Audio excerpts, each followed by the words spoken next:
Hi, everyone. Yes, this is Folafayo here with you today on another episode of the Polish Lens podcast. And you always know, whenever I have guests, I'm always excited because I kind of like take a back seat. I have my cup of tea here and I kind of sip it when I have guests here because I'm not the one thinking around things. I have gone to do a little bit of my research to, help them to unveil some of the things that I would say have helped them. The theme for this series, like you might have seen on some of the flyers and the promotions, is that we're focusing on how to position well at the beginning of a season. Hashtag new beginnings. And the theme is begin with the end in mind. Today, I have with me two very special guests. I'm going to tell you just a little bit about them, and then they will be telling us their own story to where they are today. We have with us today Oluyemisi Wole-Ojomo. Many of you would already know this person. She has been here before. She has shared with us on some other series we've had before, and she has also been with us on some of the panel sessions. And then we have with us for the first time today, Mr. Victor Ariyibi-Oke. And I'm very excited because we're going to have diverse perspectives on career and business shared with us today. So if you're someone who is thinking a lot about your career, you want to take it to the next level, you want to have a transformation experience this year, you definitely want to watch this particular episode to the end or listen to it to the very end if it's going to be on any of the podcast platforms you're going to be tuning in on. And if you're someone who is thinking around business, you have a business you're running, you're thinking about partnership with someone else, then you definitely also want to listen to Mr. Victor's perspective today. But before we go into what they will be sharing with us, I would just like to give you a little bit about them. And of course, I'm going to start with the lady because, like we always say, ladies first. So it's not because Mr. Victor doesn't have some jazz to him, but then, of course, we have to go first with the lady. So we'll start with Oluyemisi. Oluyemisi is a C-suite HR executive and board advisor.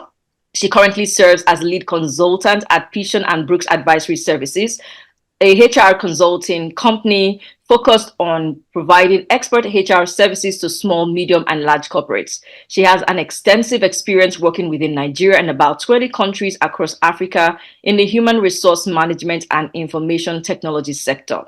Oluyemisi holds a master's degree in human resource management from Cardiff University, United Kingdom, and a bachelor's degree in electronic computer engineering from Lagos State University. That's quite some transition. For those of you that are in IT and you're thinking of people management, she's the one to listen to. She's a certified trainer, coach, and member of the Maxwell Leadership Team. She is passionate about helping people discover, develop, and maximize their potential in order to live a fulfilling life. Oluyemisi, it's a pleasure having you here with us today. Thank you for coming. Thank you. Thank you. Thank you. It's always a pleasure to be here. Thank you. Beautiful, beautiful. Okay, so let's meet Mr. Victor as well. Mr. Victor is the Chief Executive Officer of the Metropolitan School of Business and Management, MSBM, in the United Kingdom. Victor holds a degree from Obafemi Awolowo University in Ile-Ife and has an executive MBA from the University of Huddersfield, just to mention a few of his educational background. Victor is an accomplished entrepreneur with over 15 years of experience. Within his years of experience, he also founded Poise Media Communication, a media buying agency based in Lagos, Nigeria. He was able to win 97.9% of his agency's clientele in Nigeria over the internet, working with top clients. In his role as CEO of MSBM, Victor has been able to grow the college to have over 600,000 learners and over 20,000 five-star reviews in the past 2 years. Wow, wow. If you're a business person, you know what struggle it is to get one review. Now, to be able to have 20,000 five-star reviews, that's something you should be getting a little bit hyped about, knowing that he's going to be sharing that with us today. Victor is well equipped to continue making a difference in the world of business and education, and I believe he has some passion projects he's working on that he'll be sharing with us as well today. So I'm excited about that. Awesome. Beautiful. Thank you for joining us today, Mr. Victor. Thank you for having me. Beautiful. Okay, MC, we'll start with you on this. I know you've joined us before, and I know that you might have dropped a little bit of hints about your journey. But again, like we read in your bio right now, or rather like we just heard in your bio, right now you started with an IT background, but today you're doing people development, and I know you're very passionate about that because we talk a lot, right? If you're going to share a little bit about your journey, starting from your first job, how you got it, and all to where you are today, just give us a brief history around that. What helped you to make those decisions? What helped you to, move forward at different times? And what was the journey like for you so far? Thank you, Buke. Once again, thank you for having me here. It's always a pleasure joining you on this platform. All right. So, like you said, I have a background in IT because my first degree is in electronics and computer engineering. So, interestingly, by the time I was starting out my career in IT, I already knew I didn't want to do IT anymore. Yes, anybody who knows this book called The Assignment by Mike Murdoch, I had read it by the time I got to part 4 in school. So I already had an idea of what purpose was and things like that. But I didn't know, because it wasn't in the internet age, I didn't know the next steps or what to do.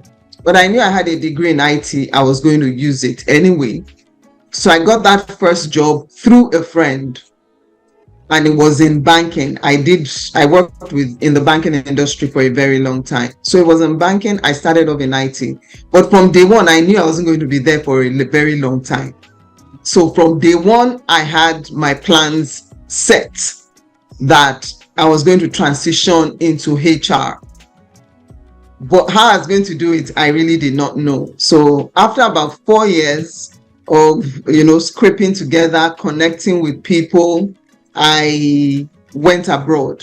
I went to the UK to get my master's because I knew that if I didn't have experience to get into HR, at least I could have the educational background that could give me leverage into HR. So I went, got my master's, did a bit of work in the UK and came back to Nigeria, started my HR career in Nigeria, and I've gone from banking to insurance to consulting to engineering services, oil and gas. And today I manage my own consulting company. So I've transitioned, gone through different phases, and today I manage my own consulting company. Beautiful, beautiful. What I like about what I find interesting, let me put it that way, is you saying that you knew you were not going to make use of the IT. And I think that a lot of people actually go through school or some educational experience thinking that, well, at that stage, at the undergraduate stage, thinking that they must use it. So there's a little bit of pressure on people thinking that I need to look for where I'm going to plug this into. And your story reminds me of a friend I met years ago in Cairo then as well. In fact, she was not even choosing an alternate career path. She was choosing the family. And she studied medicine. She said she knew while she was studying medicine that she was going to be at home with the kids, with her family. And when I first heard that, then I was like, really?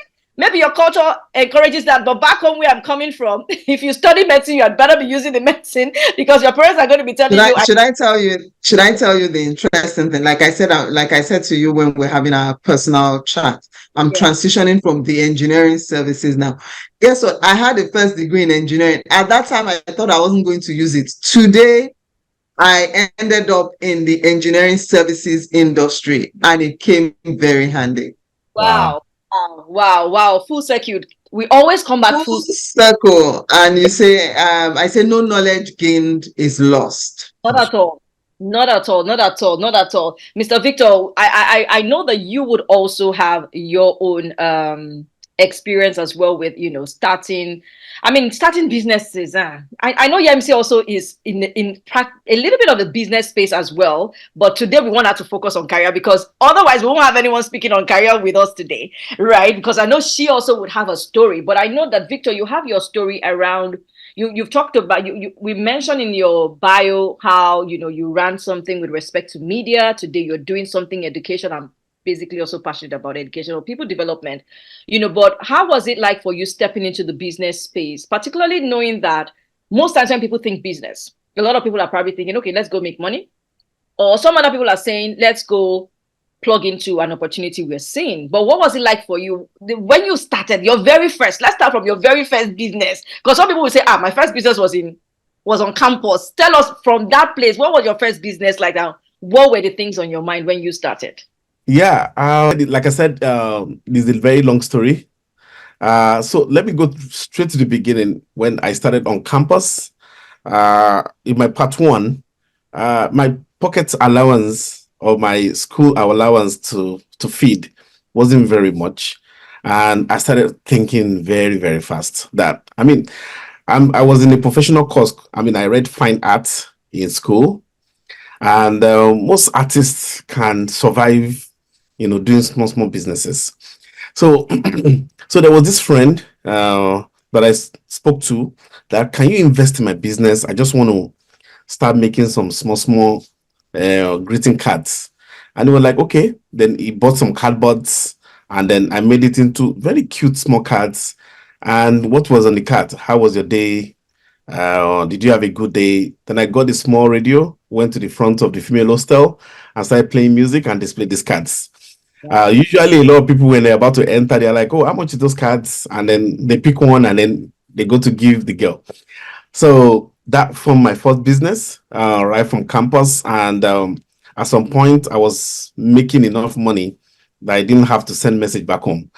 And after then, I started making out posters, printing out posters. I learned graphic design, printing out posters and designing it on campus. And that also made me so much money while I was on campus.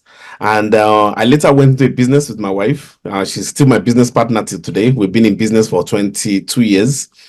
Wow. And when you said being in business for 15, I was going to correct that I'm sure I didn't edit that part. So anyway, so both of us started selling biological specimen while she was still in school and I was in my final year.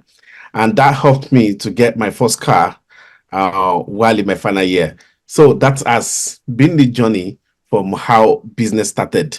And then there was just something you raised very quickly, that why exactly do people go into business? I mean, I've moved from all sorts of business, from selling biological specimen skeletons, to selling wristwatches, to selling shoes, to selling clothes, to later going into media, to education. And I was in a program once that was coordinated by someone, I don't want to mention people's name. And then he said, we should all write down our passion, write down what you're passionate about. Maybe that would give you an idea of your purpose and what you to be doing. And that's what a lot of people preach, honestly. And when it got to my point, I wrote what I'm passionate about. And he read it and said, no, this can't be your passion. This is nobody's passion. But do you know what I wrote? I said, I love to make money. Then he said, I said, if I'm not making money in anything, I'm frustrated. This is what I enjoy doing. Put me in any business, tell me to sell anything. As long as I'm making money, I'm fulfilled. So that is, for me, one of the things that motivates me to do things. I won't lie to you. But I'm not saying there are no other secondary reasons that motivate me, but that's the primary.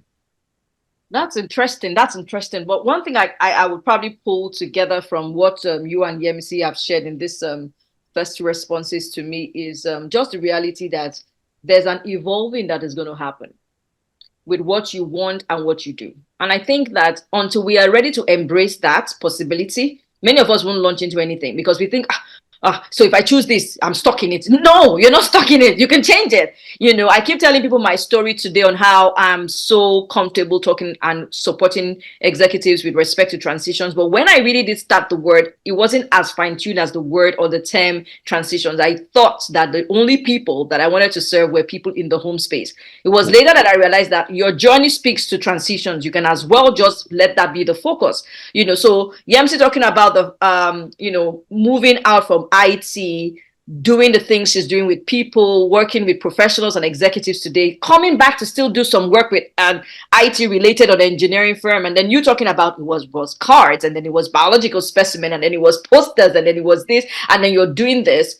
It's quite powerful as far as I'm concerned, because even though we may feel like it's a gist form of response, it has a lot of weight to it.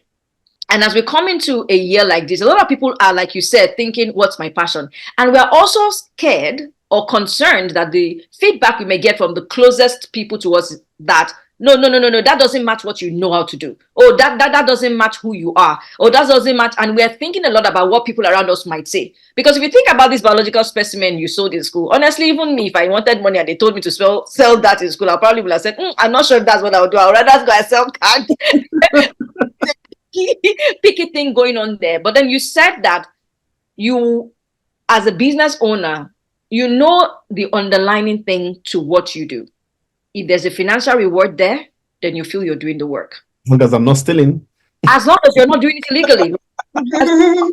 Because some people, it's the personality is different. You want to see results, and results is in financial terms. If it's not making sense financially, why am I going to take time on it? But some people have a different focus, and I think that if you're someone watching this episode today or listening in, and you're thinking, okay, but I don't even know what to do, but you might just also want to start with the way Victor went into business, or is looking at business when he does business, to say, what really would be my own major or underlying takeouts?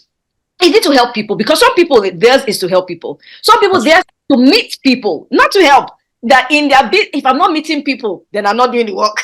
Because you just need to understand what your major or personal takeout in that space will be, because whatever scope that business will come in, whatever shape it will come in, you're more willing to embrace it because you have an understanding that I'm taking this out, even though I'm giving value, but I'm taking this out, and you must know what that is. Thank you so much for those perspectives, Yemisi and Victor. I appreciate your responses so far, and I can't wait to hear all the other things you're both going to be sharing today. Okay, so going on that, Yemisi, I know you would have had memorable experiences, right? Because you've not worked in one company. So when you think about your journey, still on this journey thing, what would you say has been a memorable event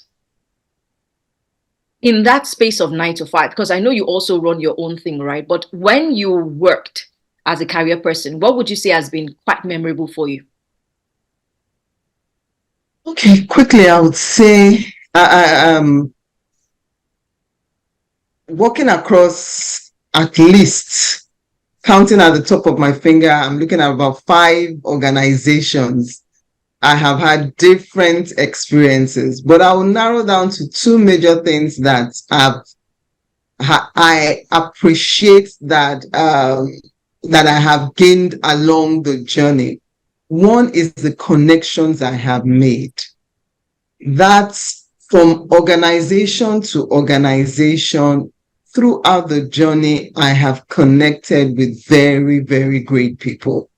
I remember I heard somebody say that when you're leaving when you're working in an organization and it's time for you to transition, there are 4 things that you gain when you work with an organization. 1, financial capacity.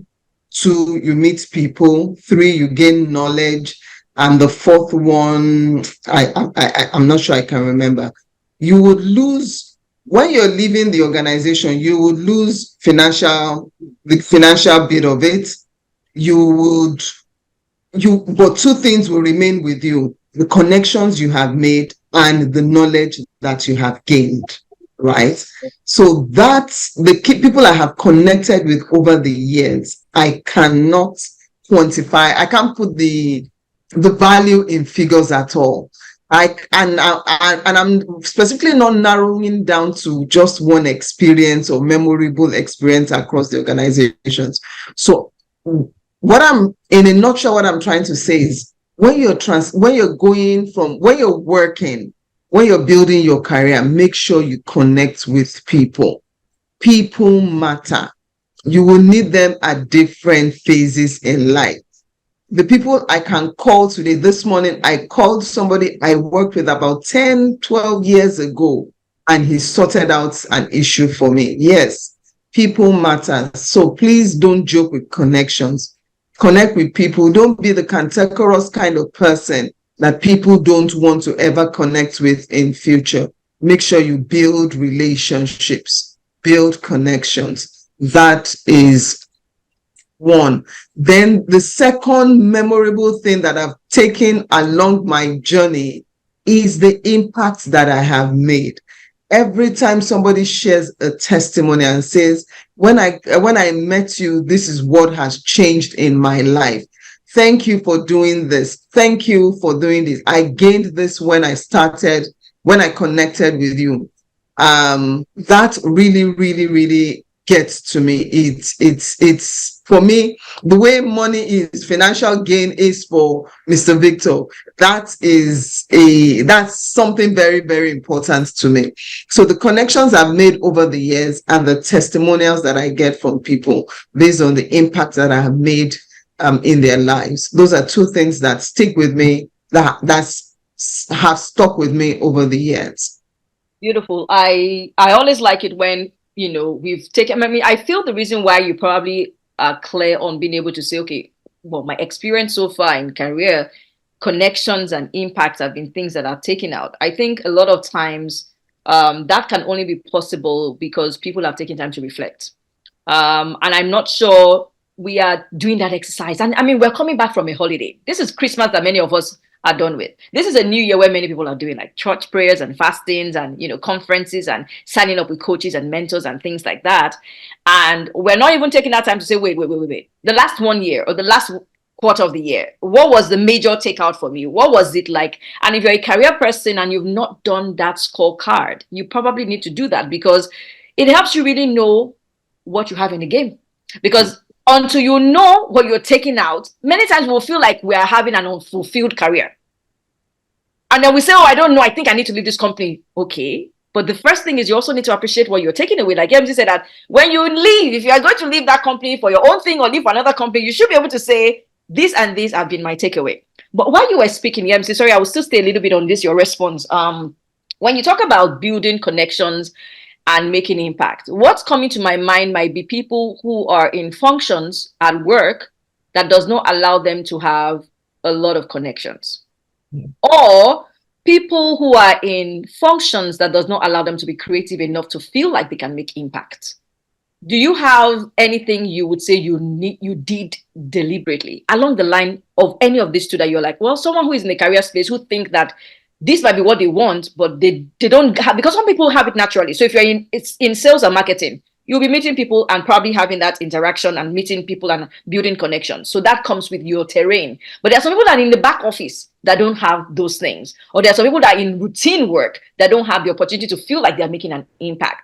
What did you think you did, thinking back in the last years, that you're like, okay, I was intentional about this one, and this one helped me to reinforce my connections or my impact? What idea would you be able to throw to us on that? Okay. Everybody connects with somebody. You are not working alone. And when I say connections, they're not external. I've not had a market-facing role since I joined throughout my career. Maybe at this phase now in my career, that's when I have to speak with customers. Never. My first job was in IT. So who was I serving? I was serving people within the organization. HR, who am I connecting with? People within the organization. And I say that the people, when I say connections, I'm not talking about you running off to meet CEOs and MDs and things like that. No, the people that just your circle of influence, that guy that works with you, the guy that's your contemporaries, the people that report into you, those are the connections that I made. Because the people that report into you, if you're not careful and you treat them well, remember you are growing. They will be the ones that you would circle out to come back to see someday in the future. So people that the job brings your way, make sure you treat them right. That's one thing that I know that it's not rocket science. It's just ensuring that you treat people right. Once you treat people right, you are connecting with them. They would remember you. Do your job well. Serve people well. The way you want to be served, serve them well. And guess what? You're building those connections as you go. So the connection is not you running off to connect with the MD, the CEO, and things like that. Just the day-to-day, the people you come across on a day-to-day. And guess what? When you treat one person right, he will tell the next person and bring that person to you. And that is how your circle of influence grows. That's one. Two, making impact. It's the same way. that person you come in contact with, how well did you serve the work you're supposed to do? You're just supposed to sweep. Are you sweeping very well? You're supposed to be the receptionist. How well are you receptioning? if I can use the word. So it's the impact that, and you doing your job well is impacting someone. And that person is picking up lessons and can actually come back someday to tell you that, look, you impacted my life in this way. So what your hand finds to do, I think that's what the Bible says. What your hand finds to do it well. Fantastic. Because I know that for a lot of us, when we're thinking about connections, you nailed it there. We're thinking high level. If we're not connecting to the CFO, to the organs of the organs in this establishment, we've not done connections, and we are trivializing the other people we have around us. And to say it doesn't really quite matter. Whosoever my job role has an interface with, the person is just as important as any other person that I will be, meeting with, who is probably a decision maker in that space. But also saying that while one may not think they have time to be doing something that has a lot around impact, or you're creating something, is to say your role, your deliverable, at least should speak excellently for you, and you should do it right. Because a lot of people they have their mind on, that project I can do, I can start something, but your hands are doing something right now. Are you giving it the best you can give it? And I think that is something. Yeah. Let me quickly share an example. I was working in a particular bank. I was moving about senior management level, moving into that senior management. But there was this lady, she was an officer thereabout. She was like 2, 3, 4 levels beneath me. But for me, I don't see titles. I see people. So we connected quite well. Life was good to me. I mean, our age difference is not so much. That means I'm older, but it's maybe like 2, 3 years, not so much. So at the level where I was to where she was, it was, in terms of age and grade level, it was a bit far apart, 4 levels to just about 2 years age difference. So, but I just connected with her well. She moved on. She moved on from that organization and went to do some other things. Suddenly, issues started happening where I was, but she wasn't aware. Somebody approached her and needed head of HR for an organization. Immediately, she dropped my name. Wow. Immediately, she dropped my name, and I got the job. Wow. Interesting. Yes, we definitely need to make the best of the connections we have, So just to let you know that the person sitting beside you at work is a connection.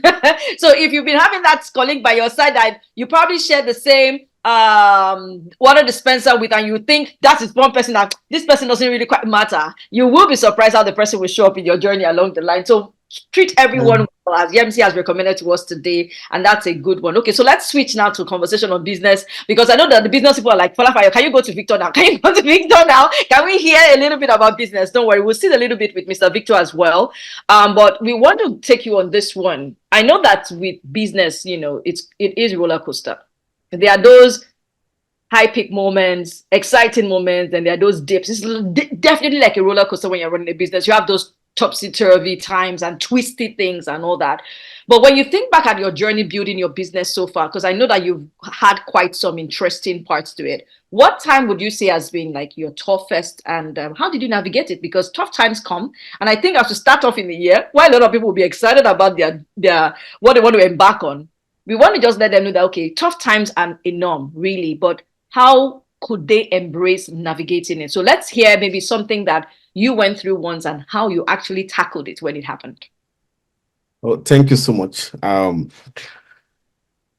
I wouldn't know where to start that from, because every day is a battle as a business person, honestly. I say it all the time. There are different challenges. I mean, this January, between December and January, we've had about almost 15 staff resign from a single branch. And then you face this kind of challenge every day.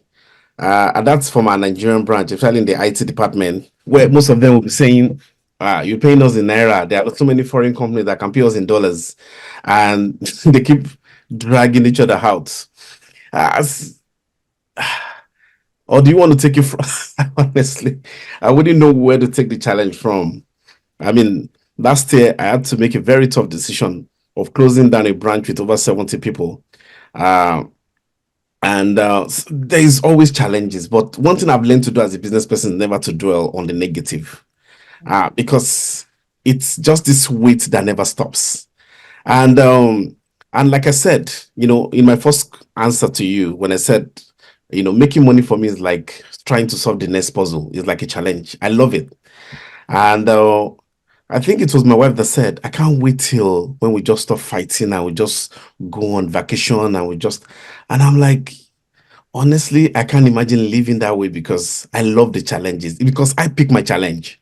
And like, I don't know, it was Will Smith that said it, that, being broke is hard, being rich is hard. Then you need to pick your hard.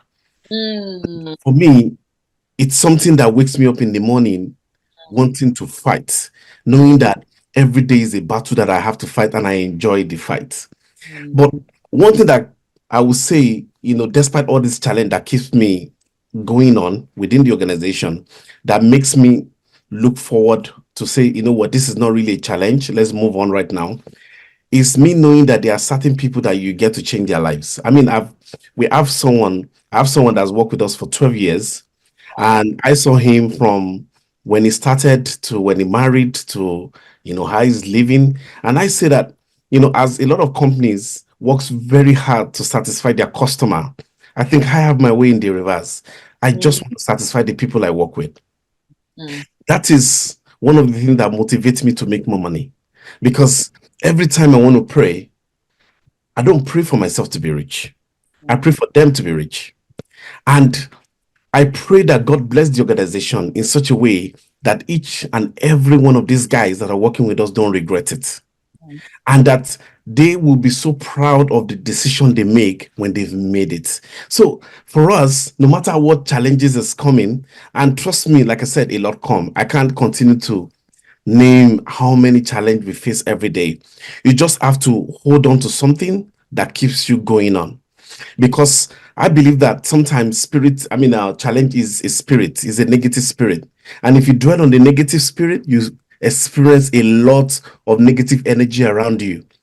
So you just have to be positive always as a business person. You can't afford to focus on, all the challenges. I'm not saying they will not come.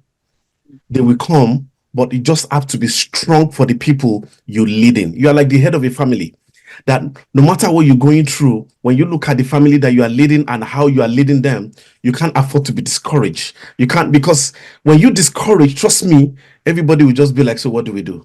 Now that the head is discouraged, what do we do? And so we just have to keep motivated always. I mean, there are no time. I'm not saying there are no downtime, when you look within yourself and there's just no energy to draw from because everybody around you is just depressed. You just have to find the energy within you to be strong for them. This is what keeps on going.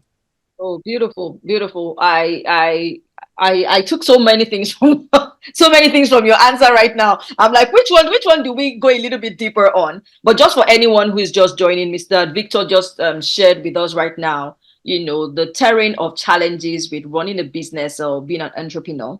And he's talked now about the fact that with, challenges that come with businesses, he said something. And, for the first time, I'm actually seeing that this is kind of true. Is that every day is a battle in a way. It might be a different battle every time because, even deciding that I'm going to address issues today, I'm going to address a client's need today, you can see it in that part.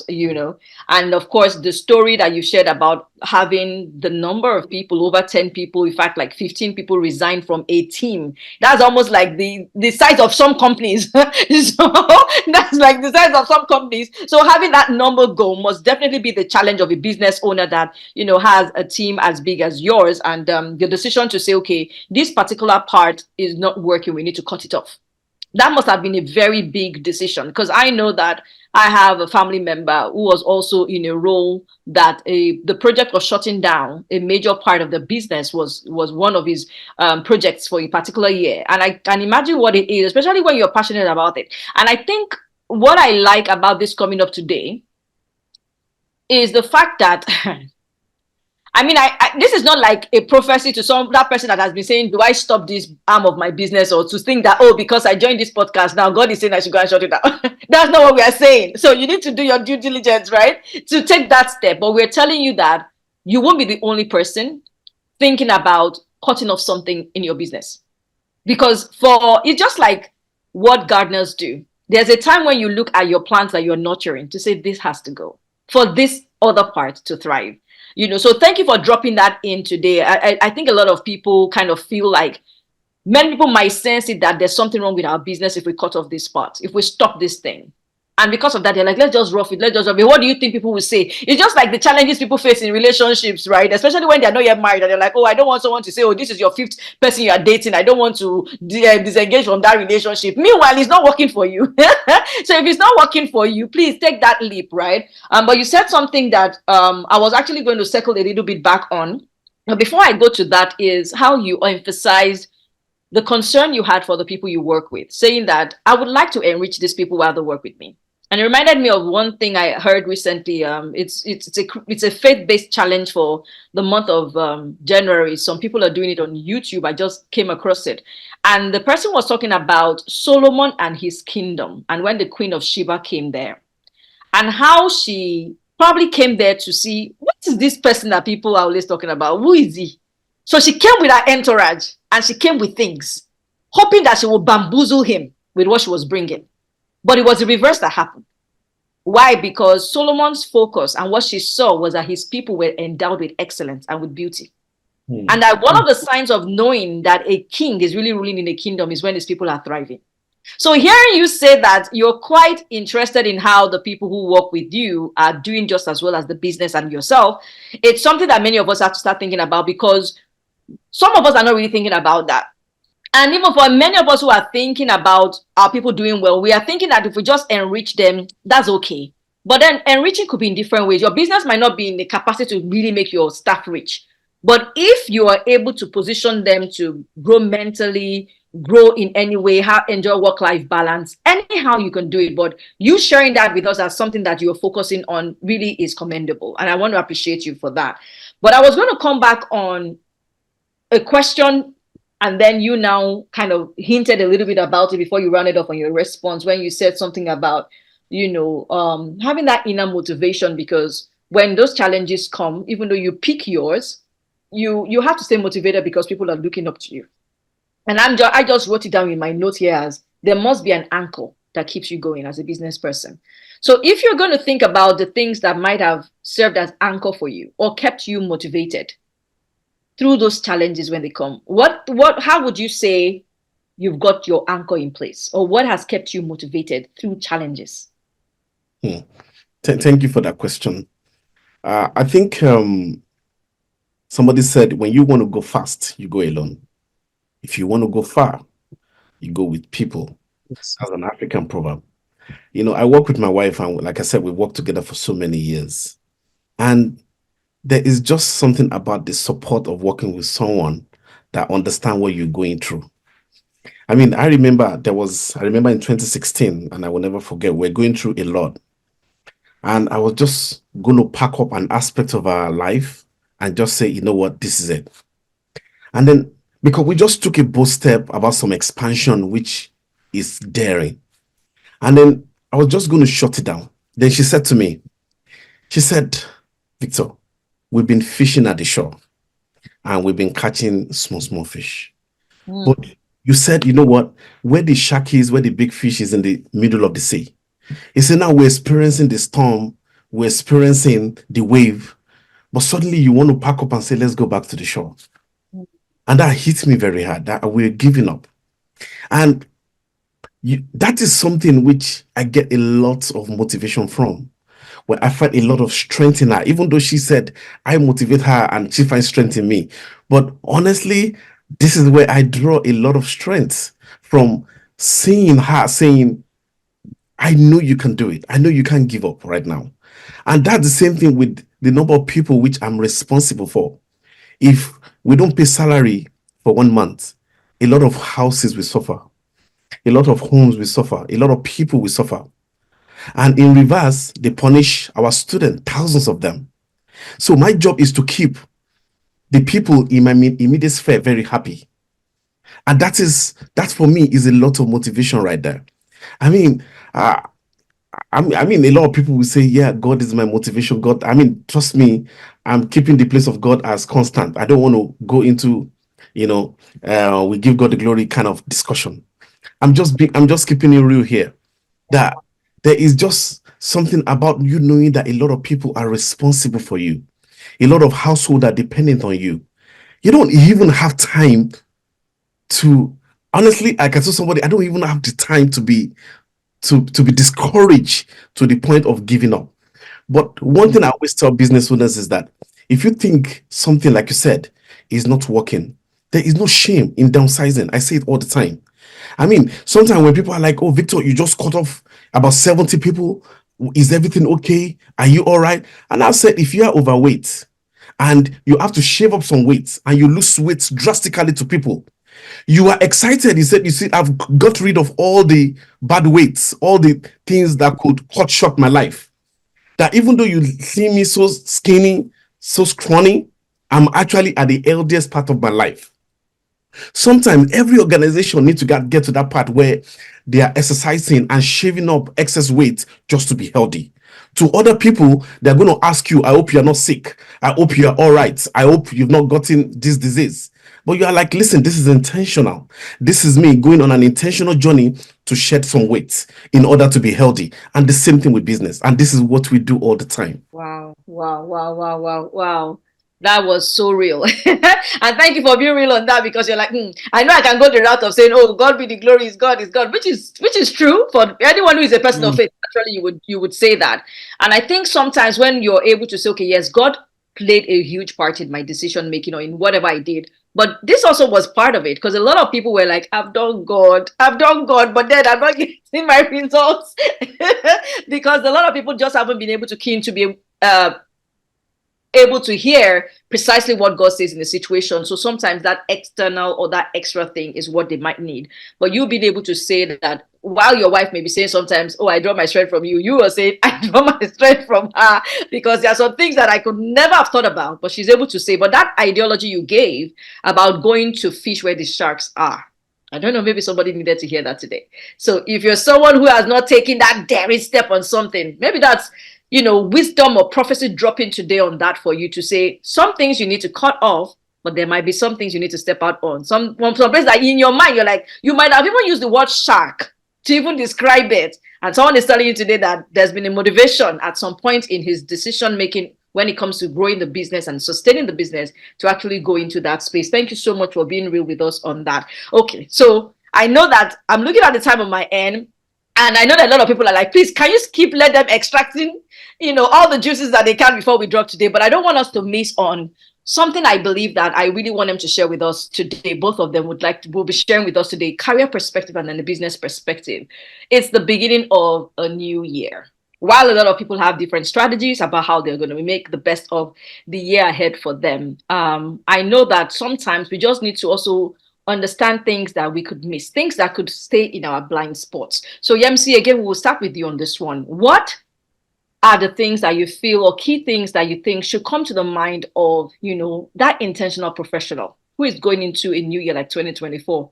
To say, look, when you start a new season, these two things you shouldn't miss if you want to grow in your career and if you want to really get to the place that you really are aiming for. Okay, thank you once again, Buki. Something that I would say to any professional or career person, I mean, year in, year out, that you really, really need to do is, first, don't just do things because other people are doing it. Identify what you need to do as an individual. Know your journey. Once you know your journey, know what is required. The fact that people are running running 100 meters dash doesn't mean you have to do that same thing.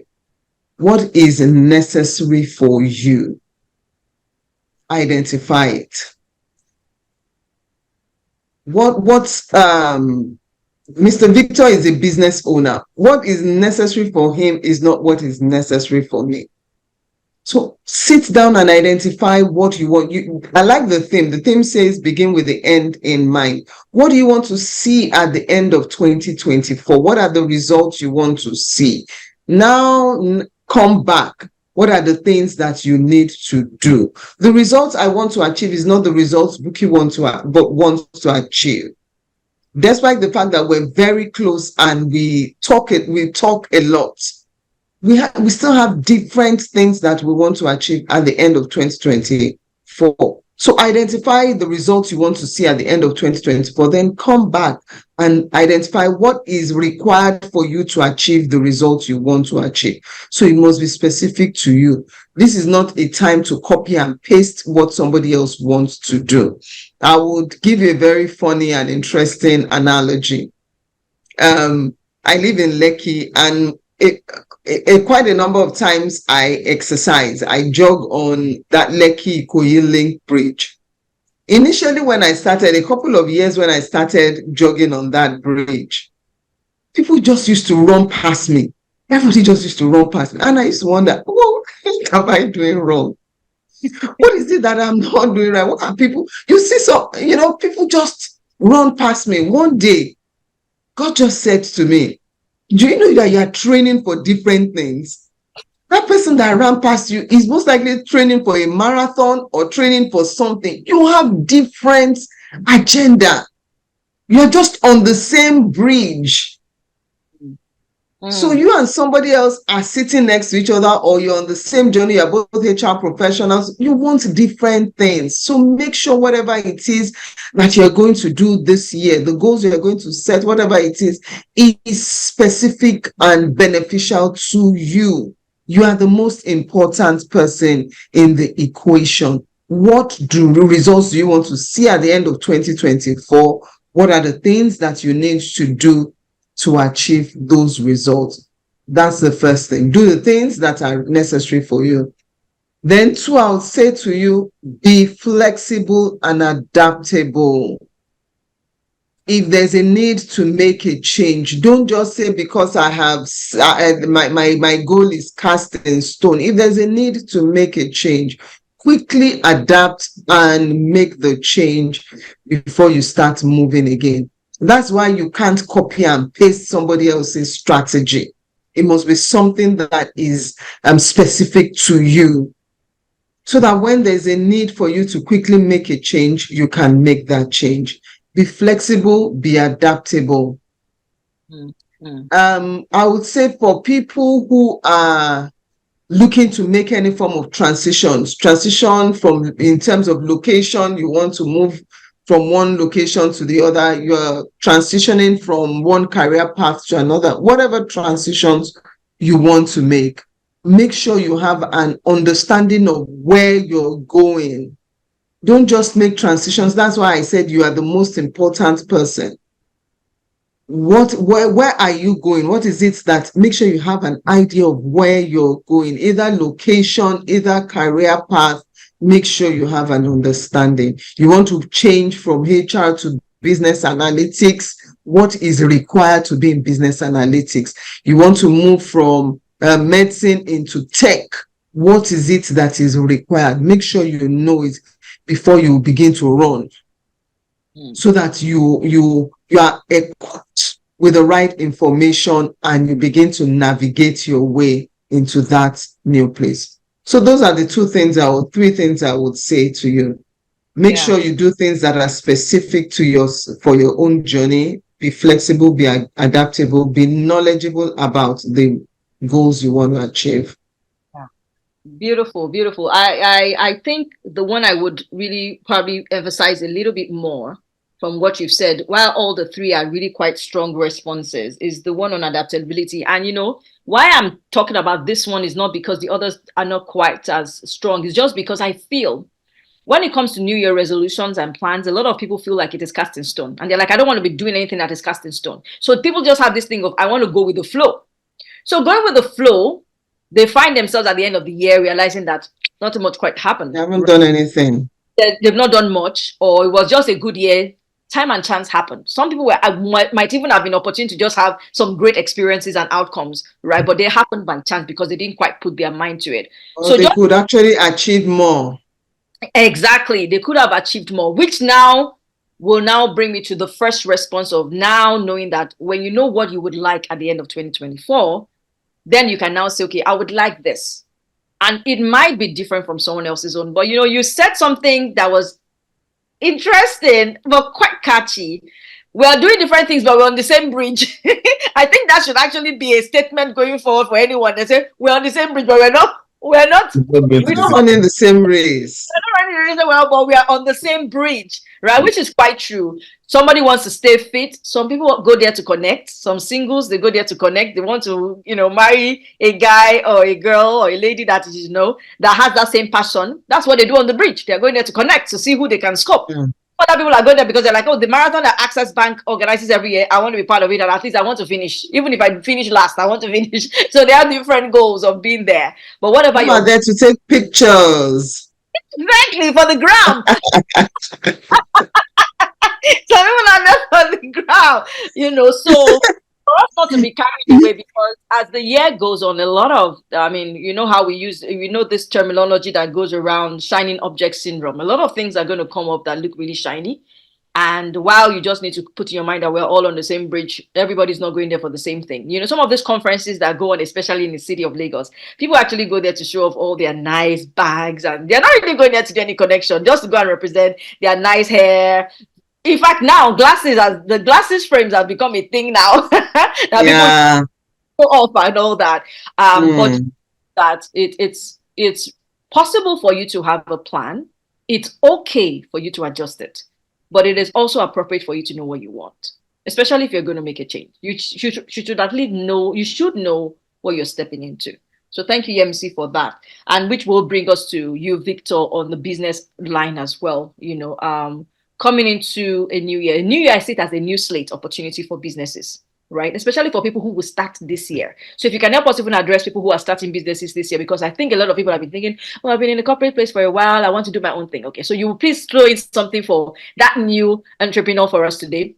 But for that person that has also been, running business for a while, what top 2 things could you say businesses need to also be thinking about at the beginning of a season? It might not even be January for some people. Some people may be later on in their calendar year. But look, when you're coming into this kind of new, you should be doing exercises like this, or doing things like this, or engaging this kind of whatever. Just share with us what you think could help a business to work and thrive in 2024. Thank you very much.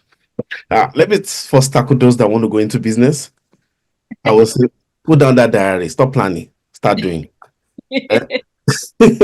Some people, they've been planning for the last 10 years. I'm going to do this. Yeah. And one thing I always tell people is that sometimes over planning itself does not allow you to do what you want to do. So stop planning. This time for you to just put action into what you've done.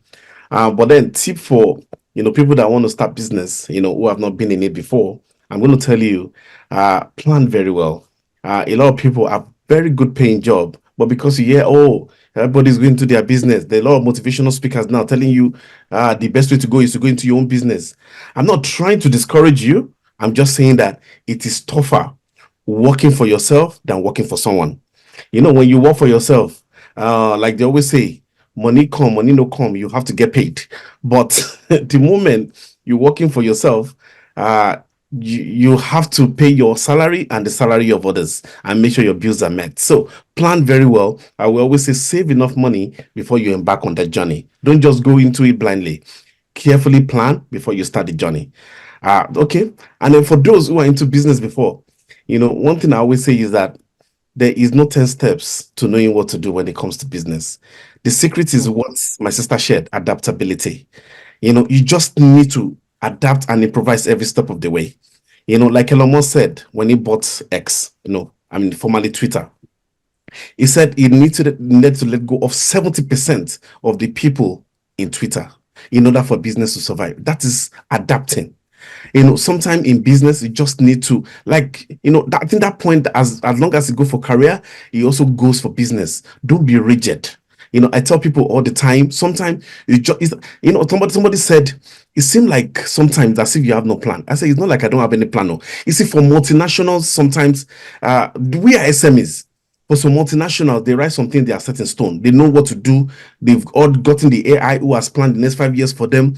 They can keep to it. They have a system that can absorb all the shock absorber. You see, but sometimes for SMEs, you are like in the battlefront. There is bullet going on around you. Sometimes it's not scripted that this is the time to dodge. This is the time to stand. This is the time to shoot. You just have to adapt as you go along and keep fighting until you win. It gets to a time where there will be stability. It's like when you first go into a sea with your boat. At first, it's very rocky, it's shaky. Then it gets to a part in the sea where there is stability. And I pray that stability will come to all businesses by God's grace. Amen. Thank you. So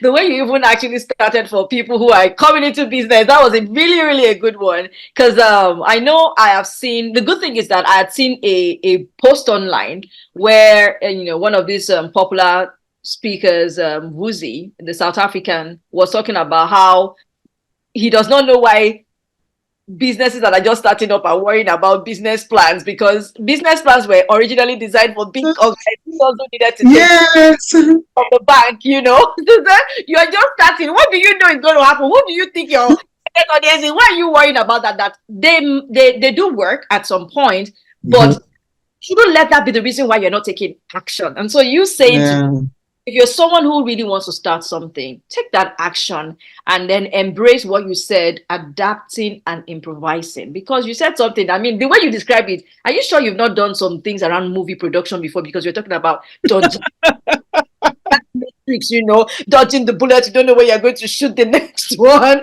and things like that. Because it's like you're just in that firing squad space sometimes. But you will, if you're a business person and you've been pushing on, you will come to that place of stability.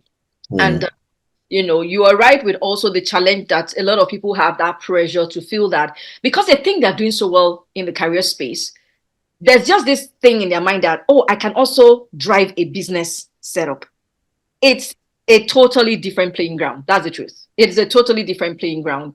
And just, reminding us today that, have your plan. Now, the plans that you spoke about are kind of two different plans, because a lot of people say, you are saying don't plan, then you are saying plan. No, the plan that he was referring to, for people who might be confused, is just think around what has made you to, be stable as a career person, your finances, and then use that to project how you want to launch out. That's what he means by planning. He's not saying go and be having the nitty gritty of you will hire this person, you will use this IT, you will do this thing before you start what you want to start, right? But that challenge is really quite a good one. And thank you for letting us know that a lot of things are going on in the business space and deterring in whatever location and those people who are playing globally.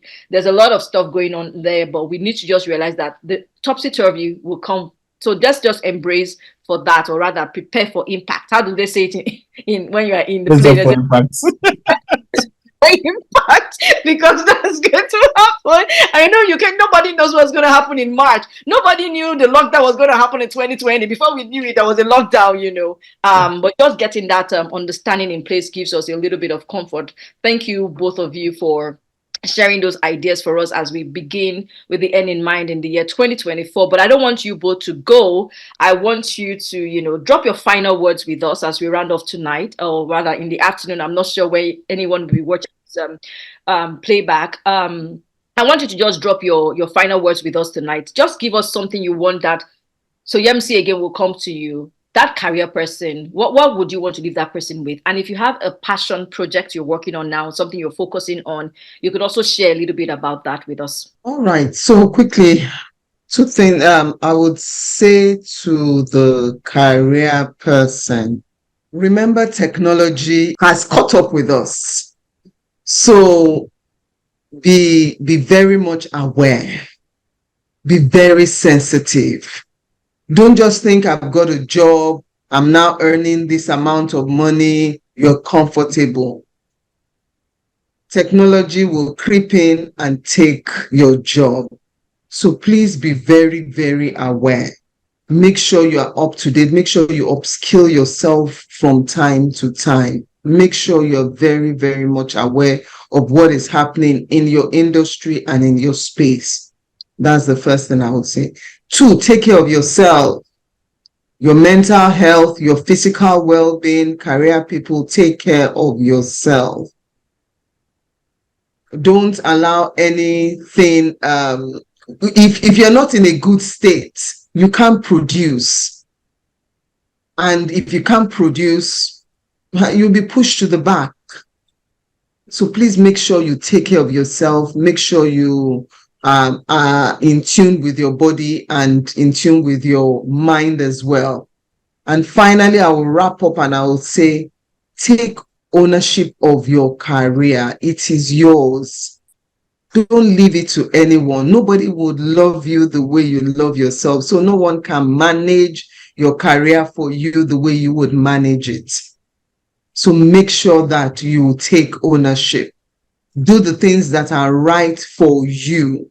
That was why I said earlier, what is right for you, not what is right for everybody, or what is, this is what is in vogue.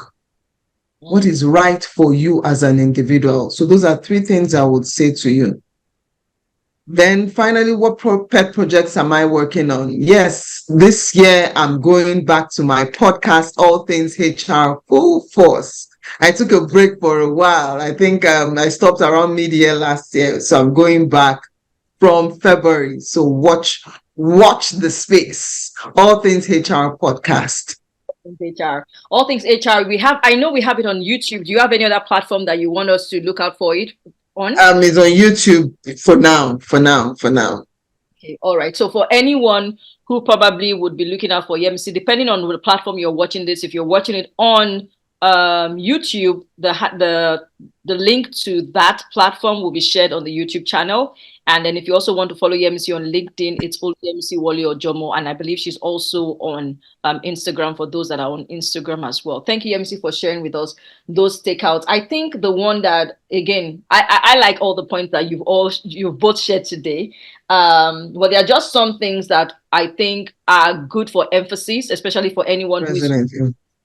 I really like the mention on the up-to-date because of how technology is creeping on us. Interesting thing, in my MBA course some months back, we did talk about data management and how some things are cutting-edge things are coming into the career space and all of that. And I think the question I just want to challenge any career person or career professional who's watching this today is to think about is, as you plan your year, you need to also have a plan around what you're going to do to stay up to date.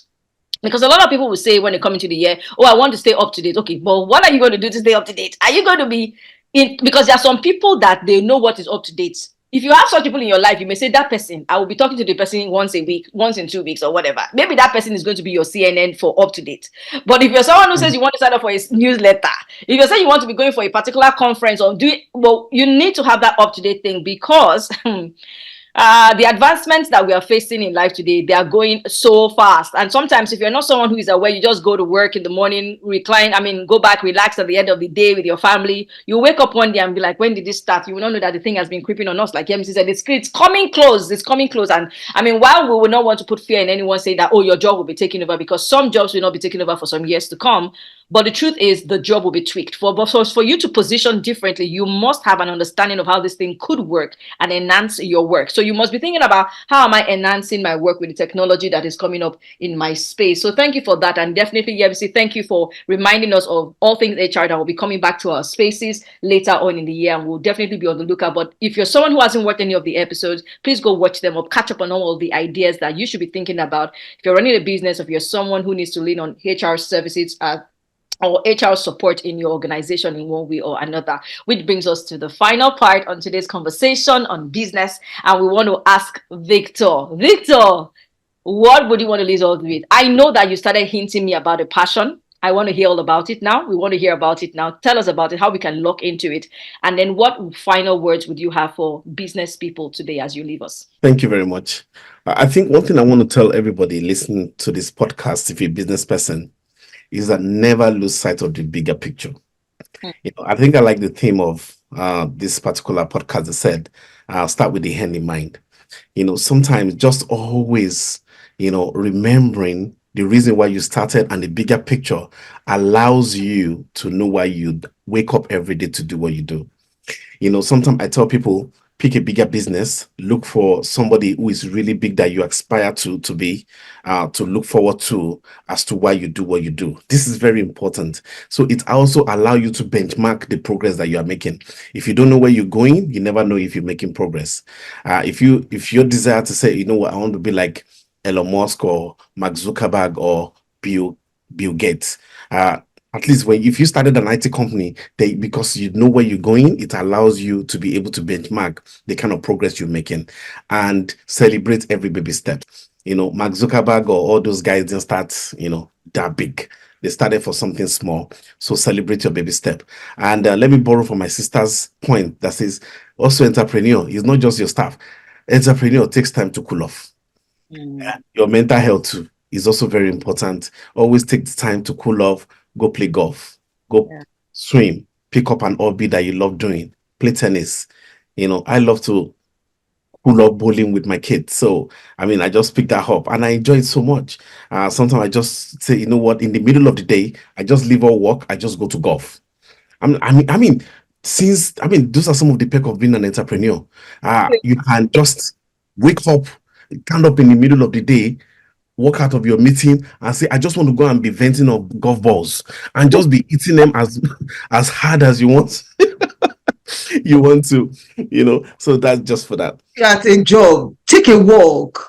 Yeah, I remember at some of the jobs I've done, every afternoon I'll just take like 30 minutes walk just to refresh, move away out of the AC, the office, and let the sun even hit me for half an hour, then I come back again. And that's a good I was even going to tell you to address those that are working from home. That's one part you didn't mention. A lot of people now, they are working in isolation. They're just working from home. Just some of their depression is they're not going to the office. I think those are some of the things I don't even mind you, pointing on before you leave as a career person, because we have some of our from home. Maybe we can send them this podcast Thank you so much for bringing that up. We'll come back to that, but we want to hear your own passion project, and we'll touch on this one that you just brought up, because that must have just been a leading that made you mention that. Tell us about your passion project that you're thinking about, right? Thank you so much. So recently we picked up a passion of working with charities. We got the ambition of giving out 1 million scholarship every year. And so we just picked up these charities that we started fundraising for, because we got a lot of people asking us for scholarship every year. We got, to be very honest, we actually already see right now getting over 1 million application of scholarship every year. And then we told ourselves the best way to make this impact, because we can't fund this scholarship, we don't have the resources. So what we're then doing is working with charities to assist them in their fundraising projects to raise money for the purpose of education. So we have a lot of shows coming up with some celebrities, some influencers. They're doing charity programs, charity balls, just to raise funds for charities. And this is something we are passionately working on. And right now we are aggressively speaking for education. Right, there is this thing in vogue right now that education is the scam. People are saying you don't need to go to school, just drop out, you don't need to do anything. So we're going out saying that the way out of poverty for Africa was education. Let's not abandon it and go back to poverty. Let's still embrace that education. And this is what I'm passionately talking about right now and going out crusading for. That is the short version of it. Oh, beautiful. So do you have would you please share a link or a flyer with us, so anybody, because I know that there are people who want to volunteer time, and there are some people who want to who want to act as sponsors, who are like, okay, you know what, I also want to be giving something monthly towards a cause, so this kind of project you're talking about, if you could share with us your link, or maybe the next major event that is going to probably launch this out, so that anyone who wants to look into this, and people who want to have a sense of meaning, they're passionate about business, passionate about poverty eradication, or passionate about education, they know that this is a channel that they can definitely plug into or share with their friends. So we will get the link from you, right? There's going to be a link.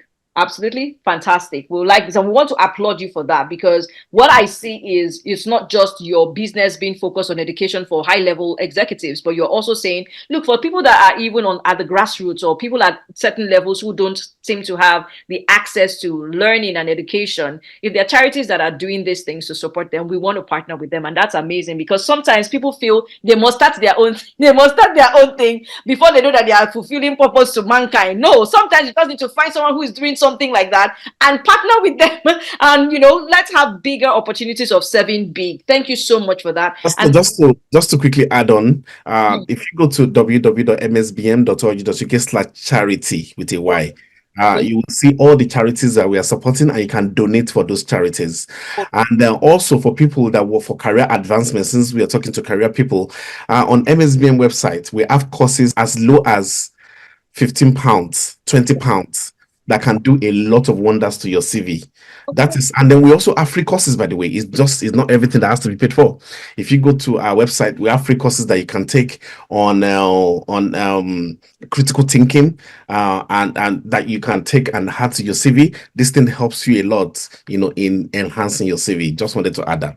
oh, fantastic, fantastic. I'm sure that there are a lot of people, especially in someone like EMC's community. She serves a platform of ladies and young executives who are coming up in the career space. And I know a lot of people are quite open to what can I learn this year. And like EMC has challenged us earlier, look, if you're going to make a switch, you might need to just learn something in this space and all that. So having that mention would definitely tie to what EMC also has said. She's challenging people to think about. And so it's fantastic that both of you are sharing those interconnected ideas for us today. And just before we go, yes, CMC, we've challenged you now. It's just your last.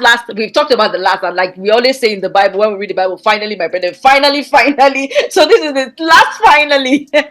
So for that person who has in the last 2 years said, oh, I like working from home, what would you say? Okay, enjoy working from home, but just remember this. As you go into the year, remember this. What would you want that person to at least be mindful of as they continue to enjoy that work from home opportunity?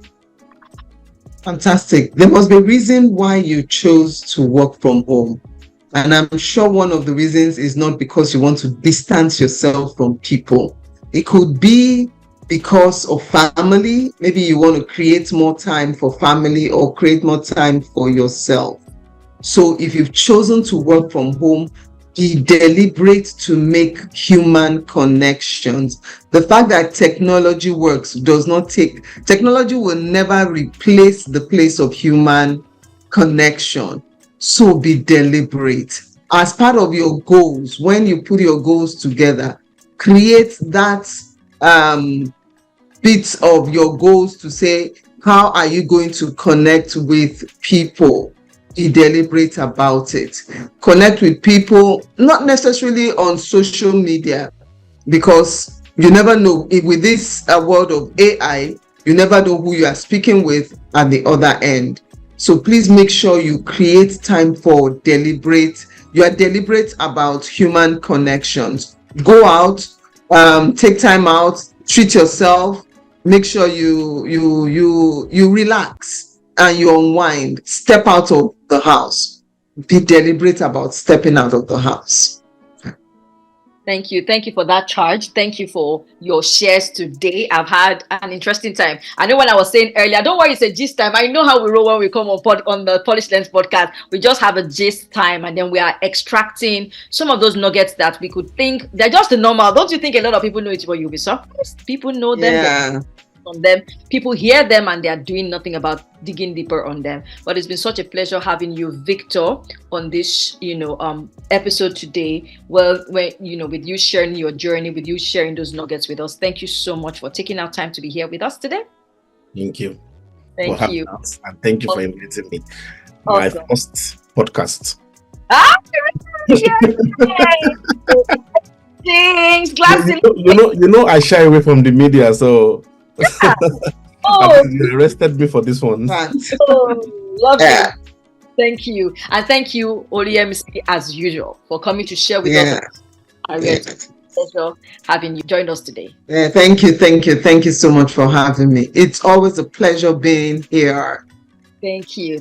And to everyone who is still looking into 2024 and thinking about how you want to make the best of the year. I'm sure that, this wonderful guests we've had today have been able to help you at least to take your thinking process and your planning and your strategizing ahead of the year to the next level. And as we look into the other episodes we're going to be releasing in this series, here's wishing you a fantastic, amazing, and memorable 2024. God bless you, and bye-bye.